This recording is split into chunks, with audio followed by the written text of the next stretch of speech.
नमस्कार, मी नेहा. आरआरसी नेटवर्कच्या लेटेस्ट बातमीपत्रात आपले स्वागत. अशा आहेत आजच्या हेडलाईन्स. हेडलाईन्स प्रस्तुत करता Marcus the readymade multibrand showroom. सर्वोत्तम quality, fresh stock, latest designs, reasonable rate. LRT college road, Raghuvanshi मंगल कार्यालय के बाजू में, अकोला. महापालिका निवडणुकीत मुख्यमंत्र्यांची सभा जानेवारीच्या पहिल्या आठवड्यात भाजप व राष्ट्रवादीच्या प्रचारासाठी येणार.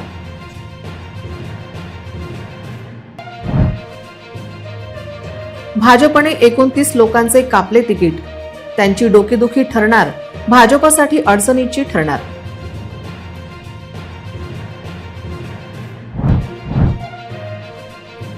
कडाक्याच्या थंडीत नवीन वर्षाला निरोप. शहरातील हॉटेल्स झाले आहेत फुल. पण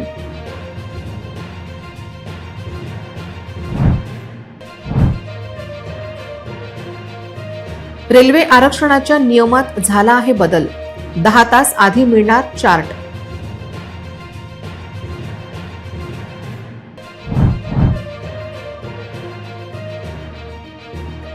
अमरावती पोलिसांची धाडसी कारवाई. चायना मांजा विक्रेत्यांवर धाडसी धाड. आता सविस्तर बातम्या. मुख्यमंत्री देवेंद्र फडणवीस यांची जाहीर सभा जानेवारीच्या पहिल्या आठवड्यात अकोल्यात होण्याचे चिन्ह आहे. गौरक्षण रोडवरील एकविरा मैदानात ही सभा होईल. या सभेत अकोल्यातील सत्तेत समीकरण निश्चित होण्याची चिन्ह आहे. त्यानंतर कोणाची सभा हातात येते हे देखील पाहण्यासारखे असेल. भाजप व राष्ट्रवादी काँग्रेसच्या उमेदवारांच्या प्रचारासाठी मुख्यमंत्री देवेंद्र फडणवीस यांची सभा जानेवारीच्या पहिल्या आठवड्यात होण्याची शक्यता आहे. गौरक्षण रोडवरील एकविरा मैदानात ही जाहीर सभा होईल असा अंदाज व्यक्त केला जात आहे. या जाहिरात सभेनंतर अकोल्यात काय वातावरण निर्माण होते हे पाहण्यासारखे असेल. महापालिका निवडणूक पाहता राजकीय पक्षाने नेत्यांच्या जाहीर सभांचे आयोजन होणार आहे. या आयोजनानंतर शहरातील राजकीय वातावरण मोठा बदल होण्याची चिन्ह आहे. मुख्यमंत्र्यांच्या सभेचा फायदाच भाजप व राष्ट्रवादीच्या उमेदवारांना होण्याची शक्यता व्यक्त केली जात आहे. भाजपने तब्बल 29 लोकांचे तिकीट कापले. जे 2017 मध्ये जिंकले होते त्या 29 लोकांना मात्र धक्का बसला. पण यापैकी काही भाजपला धक्का देण्याची तयारी करत आहे. भाजप जर गाफील राहिले तर अकोल्यात वेगळेच चित्र निर्माण होण्याची शक्यता आहे. धनगर समाजाच्या नेत्या आणि भाजपच्या पहिल्या महिला महापौर सुमनताई गावंडे यांचे तिकीट पक्षाने कापले. गेल्या निवडणुकीत सुमनताई गावंडे यांनी 4000 मतांची आघाडी घेत विजय संपादित केला होता. म्हणजेच त्यांची प्रभागात पकड होती. सुमनताई गावंडे यांनी अपक्ष उमेदवारी अर्ज दाखल केला आहे. पक्ष निष्ठा पाहता सुमनताई गावंडे अपक्ष म्हणून अर्ज कायम ठेवण्याची शक्यता कमी आहे. पण धनगर समाजाला स्थान मिळाले नाही तर ही ओरड कायम असून समाजाने आग्रह धरला तर त्या लढू शकतात. त्याचबरोबर सुमनताई गावंडे यांच्याच प्रभाग 20 मधून विजय इंगडे यांचे तिकीट कापले गेले. 5 वेळा प्रतिनिधित्व करणाऱ्या इंगडे परिवारासाठी हा धक्का होता. लालाजींचे समर्थक असलेल्या विजय इंगडे यांनी शिवसेनेची मशाल हाती घेत 2 हात करण्याचा निर्णय घेतला आहे. इंगडे यांनी देखील 3000 मतांचा लीड घेत विजय संपादित केला होता. इतकेच नाही तर लालाजींचे दुसरे समर्थक सारिया जयस्वाल यांचे देखील भाजपने तिकीट कापत जयस्वाल परिवाराला धक्का दिला आहे. 3500 पेक्षा अधिक मतांचा विजय सारिका जयस्वाल यांचा होता. त्यांनी देखील मशाल हाती घेत भाजप विरोधात दंड थोपाटले आहे. सुमनताई आणि विजय इंगडे यांचा प्रभाग 20 आणि रामदास पेठेतील प्रभाग 6 मध्ये धक्कादायक निकाल हाती येण्याची चिन्ह आहेत. बंडखोरी केलेल्या कोणता माजी नगरसेवक थांबतो आणि कोणता लढतो यावर मोठे गणित निश्चित होणार आहे. कडाक्याची थंडी आणि एकादशी असल्यामुळे नवीन वर्षाचे जंगी स्वागत करणाऱ्यांच्या उत्साहावर पाणी फिरले जाण्याची शक्यता आहे. नववर्षाच्या स्वागतासाठी शहरातील सर्वात मोठ्या हॉटेलमध्ये जोरदार तयारी करण्यात आली असली तरी निसर्ग आणि धार्मिक योगायोगाचा मोठा परिणाम दिसून येत आहे. डिसेंबर महिन्याचा शेवटचा आठवडा सुरुवातीपासूनच गारठ्याचा राहिला आहे आणि आज वर्षाच्या शेवटच्या दिवशीही थंडीचा कडाका कायम आहे. मंगळवारी अकोला शहराचे तापमान 11° नोंदवले गेले तर रात्री सुटणाऱ्या थंड वाऱ्यांमुळे नागरिक कुडकुडत असून त्यांना 31 डिसेंबरची रात्र अशाच पोचऱ्या थंडीत साजरी करावी लागणार आहे. यावर्षी डिसेंबर महिन्यात थंडीपासून फारसा दिलासा मिळालेला नाही. गेल्या 2 दिवसात 13 अंशावर असलेले तापमान या आठवड्यात पुन्हा 11 अंशापर्यंत खाली घसरले आहे. उत्तरेकडून येणाऱ्या थंड वाऱ्यांमुळे दिवसाही हवेत गारवा जाणवत आहे. या थंडीने संपूर्ण शहराला विळखा घातला आहे. दुसरीकडे 31 डिसेंबरपर्यंत शहरातील सर्व मोठ्या हॉटेलमध्ये जय्यत तयारी करण्यात आली आहे. अकोलेकर जुन्या वर्षाला निरोप देण्यासाठी आणि नवीन वर्षाचे जल्लोषात स्वागत करण्यासाठी सज्ज आहेत. हॉटेल मालक गेल्या आठवड्याभरापासून ग्राहकांना आकर्षित करण्यासाठी नवनवीन संकल्पना आणि ऑफर्स सादर करत आहे. मात्र यंदा 31 डिसेंबरला एकादशी आल्याने मांसाहार प्रेमींचा काहीसा हिरमोडा झाला आहे. एकादशीमुळे मांसाहारी जेवणाच्या विक्रीत मोठी घट होण्याची शक्यता वर्तवण्यात येत आहे. वाढत्या थंडीमुळे लोक घराबाहेर पडतील की नाही हा मोठा प्रश्न असला तरी उत्साही तरुणाई आणि सेलिब्रेशन करणाऱ्या लोकांमुळे थंडी असूनही शहरात नववर्षाच्या रात्रीची रोनक नक्कीच पाहायला मिळेल. सर्व रेल्वे गाड्यांसाठी 10 तास आधी प्रथम आरक्षण चार्ट तयार करण्यात 31 डिसेंबर पासून प्रारंभ होत आहे. या सुविधेचा लाभ देशभरात प्रवाशांना मिळणार आहे. मंगळवारपासून 10 तास आधी तयार होणार असून या सुविधेचा प्रवाशांना लाभ होणार आहे. सध्या आरक्षणाचा चार्ट रेल्वेगाडी रवाना होण्याच्या 8 तास आधी तयार केला जातो. यामुळे प्रवाशांच्या मनात प्रवाशांच्या नियोजनाबाबत अनिश्चितता निर्माण होते. ही अनिश्चितता दूर करण्यासाठी रेल्वे बोर्डाने प्रवासाच्या 10 तास आधी आरक्षण चार्ट प्रक्रियेस 31 डिसेंबरपासून प्रारंभ करण्यात येणार आहे. सर्व प्रवासी गाड्यांसाठी 10 तास आधी प्रथम आरक्षण चार्ट तयार करण्याची प्रक्रिया मंगळवारपासूनच अनिवार्य करण्यात येत असल्याचे मध्य रेल्वेच्या भुसावळ विभागाने कळविले आहे. या संदर्भातील रिमोट लोकेशनवरील आरक्षण केंद्रावरील मॅन्युअल प्रथम चार्ट तयार करण्याचे वेळापत्रक निश्चित करण्यात आले आहे. यामध्ये रेल्वे गाड्यांचे प्रस्थान वेळ 5:01 ते 2 वाजेपर्यंत, प्रथम आरक्षण चार्ट मागील रात्री 8 वाजेपर्यंत तयार करण्यात येईल. गाड्यांची प्रस्थान वेळ 2:01 ते 11:59 पर्यंत. प्रथम आरक्षण चार्ट प्रस्थानाच्या 10 तास आधी तयार करण्यात येईल. गाड्यांचे प्रस्थान वेळ 12 ते 5 वाजेपर्यंत, प्रथम आरक्षण चार्ट प्रस्थानाच्या 10 तास आधी तयार करण्यात येईल. दुसऱ्या आरक्षण चार्ट तयार करण्याच्या विद्यमान प्रवाधांमध्ये कोणताही बदल करण्यात आलेला नाही. ही साधारणतः प्रवाशांना अंतिम क्षणी मिळणाऱ्या तिकिटांबाबत अधिक स्पष्टता व पारदर्शकता मिळवून देण्यासाठी करण्यात आली असल्याचे मध्य रेल्वे विभागाने स्पष्ट केले आहे. अयोध्येतील प्रभू श्रीरामांच्या नवसाकार मूर्तीच्या पुनर्स्थापनेच्या पावन पूर्णनिमित्तेत अकोल्यातील जठारपेठ येथील बिर्लाराम मंदिरात बुधवारी भव्य व भक्तिमय धार्मिक कार्यक्रम उत्साहात पार पडला. शंखांच्या पवित्र नादाने संपूर्ण परिसर रामनामाने दुमदुमून गेला.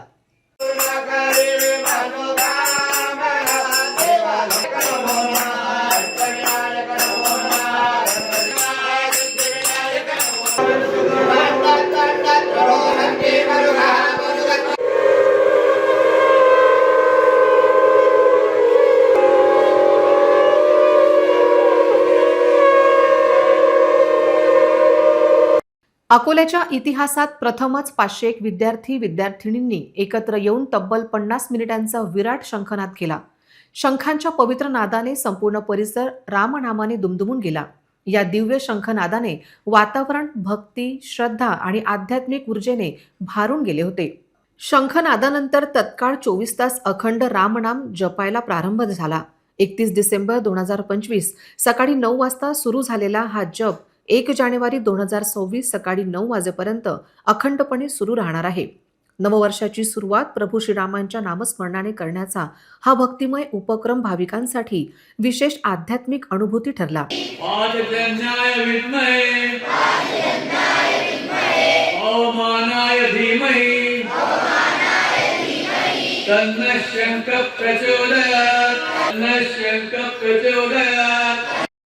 बिर्लाराम मंदिरात गेल्या वर्षभरात राबविण्यात आलेल्या विविध धार्मिक व सांस्कृतिक उपक्रमांमुळे मंदिराने महाराष्ट्रातील एक महत्त्वाचे आध्यात्मिक केंद्र म्हणून आपली ओळख निर्माण केली आहे.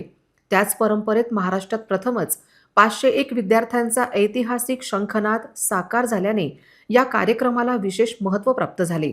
या पावन सोहळ्याला मोठ्या संख्येने रामभक्तांनी उपस्थित राहून साक्ष दिली. ॲडव्होकेट धनश्री देव स्मृती सेवा प्रकल्पाच्या वतीने आयोजित या कार्यक्रमाचे भाविकांनी मनपूर्वक कौतुक केले. जय श्रीराम. आज प्रभू रामचंद्राच्या अयोध्येच्या राम मंदिराला तिथीनुसार 2 वर्ष कंप्लीट पूर्ण झाले आहेत. त्यानिमित्त आम्ही तिथीनुसार उत्सव साजरा करतो आहे. या ठिकाणी 501 मुलांनी 50 मिनिटं शंखनाद केला. 24 तासाचा जप चालू आहे व दुग्धाभिषेक भगवान श्रीरामा चालू आहे. या राम उत्सवात सगळ्यांनी या 24 तासाच्या रामोत्सवात सगळ्यांनी यावे ही विनंती करतोय. जय श्रीराम. नमस्ते, मेरा नाम वनश्री राजेश्वर पेटकर है। नए साल की शुरुआत हमने शंख बजाकर मतलब शंखनाद से की है। इस जनरेशन को शंखनाद सीखना चाहिए क्योंकि ये जनरेशन नाच गाना डिस्को इस तरफ फटाखे की तरफ जा रही है। ये अच्छा नहीं है सेहत के लिए। शंखनाद हम सब लोगों को सीखना चाहिए क्योंकि शंखनाद से हमारे फेफड़े अच्छे रहते हैं, हमको सांस लेने की तकलीफ नहीं होती। ये बहुत अच्छा है और ये जो आयोजित करने वाले हैं ये निदेव सर है। सर मेरे तरफ से सर को बहुत बहुत धन्यवाद क्योंकि इन्होंने हमको ये शंख दिए और बहुत ही अच्छी ये कला हमको सिखाई। Thank you sir very much. नमस्कार, माझं नाव भक्ती मंगेश तिर्के, वर्ग 8 मधली विद्यार्थिनी.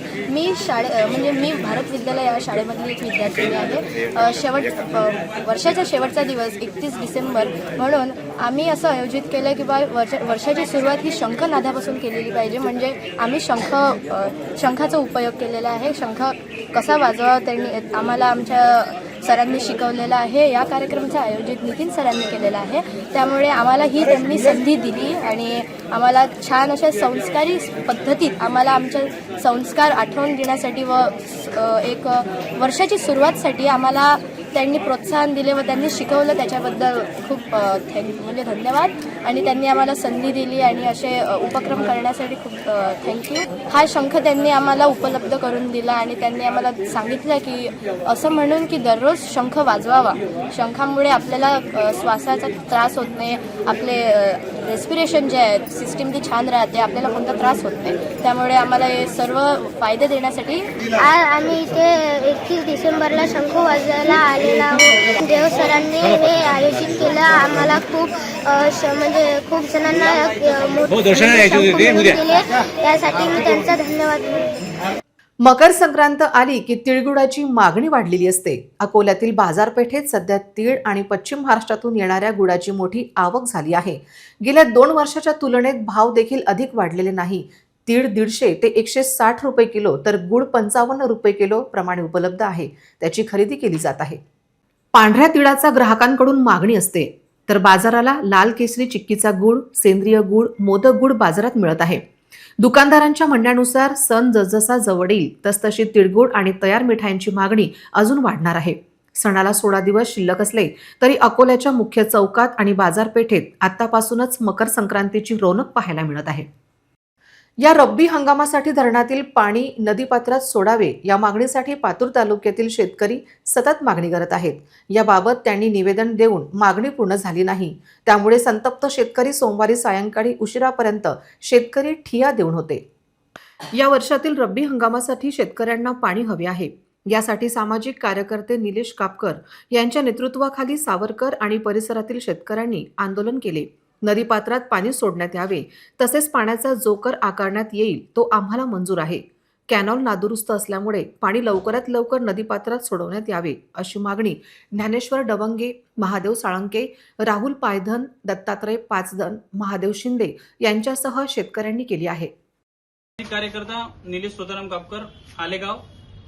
आम्ही आलेगाव परिसरातील शेतकरी इथं सावरगाव या धरणातील पाणी सोडण्याच्या विषयासंदर्भात बसलेलो आहोत. इथं सावरगाव मधील शेतकरी आहेत सध्या बसलेले. यांच्या सावरगाव धरणातील पाणी सोडलेलं नाही कारण की तिथील कॅनॉलचं यांनी उन्हाळ्यामध्ये जे कॅनॉलचं काम करायला पाहिजे होतं त्यांनी ते कामच केलेलं नाही पावसाळ्यापूर्वी. आता कॅनॉल नादुरुस्त असल्यामुळे धरणातून पाणी सोडलेलं नाही.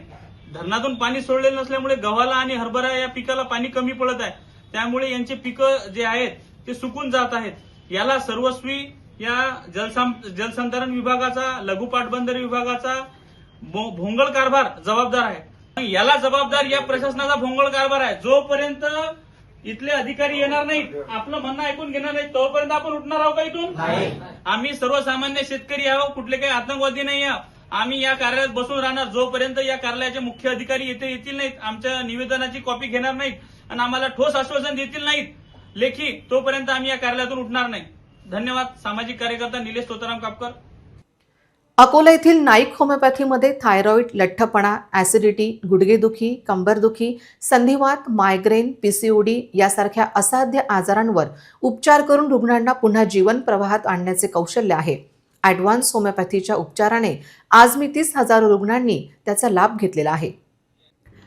गेल्या 40 वर्षापासून नाईक होमिओपॅथी येथे शरीराच्या सर्व आजारांवर सर्वांगीण यशस्वी उपचार केले जात आहे. ज्या रुग्णांना कुठेही फायदा झाला नाही अशा रुग्णांनी एकदा अवश्य भेट द्यावी. अधिक माहिती मोबाईल क्रमांक 91 75 95 71 29 आणि 91 30 01 61 29 व naikhomeopathy.com या यूट्यूबवर माहिती द्यावी. रुग्णांनी अनुभव कथन केले आहे. माझे नाव कीर्ती. नाईक होमिओपॅथी येथे येण्यापूर्वी मला थायरॉइड, PCODचा त्रास होता. हेअरफॉल व्हायचे, अनवॉन्टेड हेअर ग्रोथ होती, शरीर भारी वाटायला लागत होते, खूप थकवा होता, झोप शांत लागत नव्हती. आता 2 महिन्यांच्या उपचारानंतर माझे वजन कमी झाले, माझे पिरियड्स रेग्युलर व्हायला लागले, चेहऱ्यावरची सूज कमी झाली, चिडचिडपणा कमी झाला, थकवा दूर झाला, आत्मविश्वास वाढला. होमिओपॅथीने आजार मुळापासून दूर होतात. माझं नाव कीर्ती लोरा आहे. मी पुण्यामध्ये राहते आणि 2 महिन्याआधी मला थायरॉइड, PCOD हे सगळं त्रास होते. खूप एकटेपणा जाणवायचा, हेअर ग्रोथ होती, अनवॉन्टेड हेअर ग्रोथ होती शरीरावर आणि खूप हेवीनेस व्हायचा, थकवा यायचा, झोप शांत नाही लागायची. आणि मी फेसबुकवर ॲड पाहिली होती डॉक्टर नाईकांची, तर त्याच्या रेफरन्सनी मी इथं आली. त्याच्यानंतर 2 महिन्याचे कोर्सेस केले. त्याच्यामध्ये मला असा फरक पडला की माझे पिरियड्स रेग्युलेट व्हायला लागले, ऑटोमॅटिक विदाऊट पिल्स मला पिरियड्स यायला लागले. माझं वजन कमी झालं, थायरॉइडमुळे जी सूज होती ती मला सूज कमी झाली माझ्या चेहऱ्यावरची. आणि मला जो चिडचिडपणा व्हायचा, चिडचिडेपणा माझा कमी झाला किंवा माझा थकवा कमी झाला किंवा जे एकटं वाटायचं हे पण कमी झालं. म्हणजे विदिन 2 मंथ्स मला खूप चांगला फरक जाणवला. होमिओपॅथीबद्दल की बरेच सारे आपल्या इंडियन कल्चरमध्ये बरेच सारे गैरसमज आहेत किंवा असे आहेत की होमिओपॅथी खूप वेळ घेतो, हे घेतो. पण माझ्या एक्सपिरियन्सनुसार जर आपण याला रेग्युलेट करू तर homeopathy is the best medicines आहेत की आपल्याला त्याचा जास्त त्रास नाही आहे आणि त्याचं जे आहे रूट कॉज ॲनालिसिस करतं ते. सो ते मुळापासून तुमचा आजार जाण्यामध्ये मदत करते.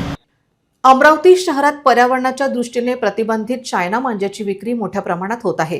त्यामुळे नागरिकांच्या जीवितास धोका उत्पन्न होत असल्याने मांजा विक्री करणाऱ्या इस्मांवर कार्यवाही करण्यात येत आहे. गुन्हे शाखेने एकाविरुद्ध कारवाई केली. 30 डिसेंबर रोजी गुन्हे शाखा पथक पेट्रोलिंग करत असताना पिंटू चांदेकर नावाचा इसम त्यांच्या बाकडेवाडी सिलांगण रोडवरील घरासमोर प्रतिबंधित चायना मांजा विक्री करण्यासाठी उभा होता. त्यांच्या ताब्यातून मोनो फायटर KTC कंपनीच्या मांजांच्या चक्री मिळून एकूण 12,000 रुपयांचा मुद्देमाल जप्त केला. आरोपी भूषण उर्फ पिंटू चांदेकर यांच्या विरुद्ध राजापेठ पोलीस स्टेशन येथे भारतीय न्याय संहिता कलम आणि पर्यावरण संरक्षण कायद्यान्वये गुन्हा दाखल करण्यात आला आहे. पोलीस आयुक्त राकेश ओला, उपायुक्त गणेश शिंदे, श्याम घुगे, रमेश धुमाळ, शिवाजी बचाटे यांच्या मार्गदर्शनात गुन्हे शाखा पोलीस निरीक्षक संदीप चव्हाण यांच्या नेतृत्वाखाली कारवाई केली. अमरावतीच्या राजापेठ व सिटी कोतवाली पोलीस स्टेशन हद्दीत 4 चाकी वाहनांची काच फोडून रोख रक्कम व लॅपटॉप चोरीच्या लागोपाठ 4 ते 5 घटना घडल्या होत्या. यामागे टोळीचा हात असावा हा संशय होता. त्या दृष्टीने तपास करून आंतरराज्य टोळीतील एकाला पकडण्यात पोलिसांना यश आले आहे. पोलीस तपासात गुन्हे विशिष्ट पद्धतीने केल्याचे निदर्शनास आले. तसेच एक विशेष टोळी सहभागी असल्याचे प्राथमिक तपासात निष्पन्न झाले. गुन्हे शाखेचे वरिष्ठ पोलीस निरीक्षक संदीप चव्हाण यांनी पथकासह घटनास्थळाची पाहणी केली. हा गुन्हा नंदुरबार येथील नायडू गँग टोळीतील आरोपींनी केला असल्याचे निष्पन्न झाले. आरोपींची तांत्रिक पद्धतीने माहिती प्राप्त करून एका आरोपीला बडनेरा रेल्वे स्टेशन परिसरात अटक केली. आरोपी कार्तिक बालू नायडू पोलीस स्टेशन नवापूर जिल्हा नंदुरबार यास ताब्यात घेतले. आरोपीची विश्वासात चौकशी केली असता त्याने शहरातील गुन्हे त्यांच्या 2 साथीदारांसह केल्याचे सांगितले. अन्य 2 आरोपी पोलिसांना हवे आहेत. बाळापूर तालुक्यातील देगाव गावातील विहिरीत 200 किलोची नर नीलगाय पडली होती. नराला 2 तासांनी सुखरूपपणे बाहेर काढण्यात यश आले. अतिशय धोकादायक स्थितीतील ही विहीर मोठ्या दगडाची आहे. वजनदार असल्याने बाहेर काढण्यासाठी खूप श्रम करावे लागले.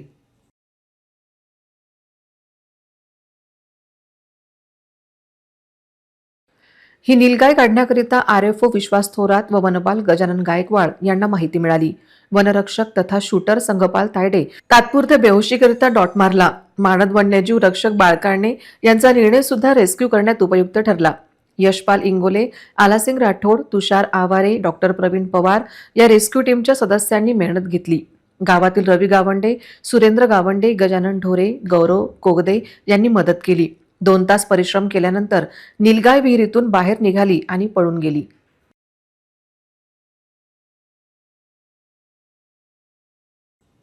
पुन्हा एक नजर टाकूया आजच्या प्रमुख घडामोडींवर. हेडलाईन्स प्रस्तुत करता Marcus the readymade multibrand showroom. सर्वोत्तम quality, fresh stock, latest designs, reasonable rate. LRT college road, Raghuvanshi मंगल कार्यालय के बाजू में, अकोला. महापालिका निवडणुकीत मुख्यमंत्र्यांची सभा जानेवारीच्या पहिल्या आठवड्यात भाजप व राष्ट्रवादीच्या प्रचारासाठी येणार.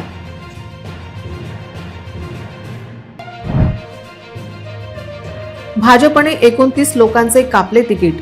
त्यांची डोकेदुखी ठरणार, भाजपसाठी अडचणीची ठरणार.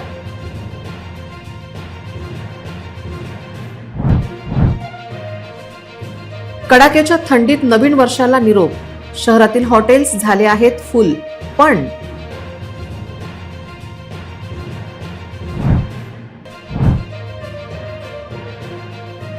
रेल्वे आरक्षणाच्या नियमात झाला आहे बदल. 10 तास आधी मिळणार चार्ट.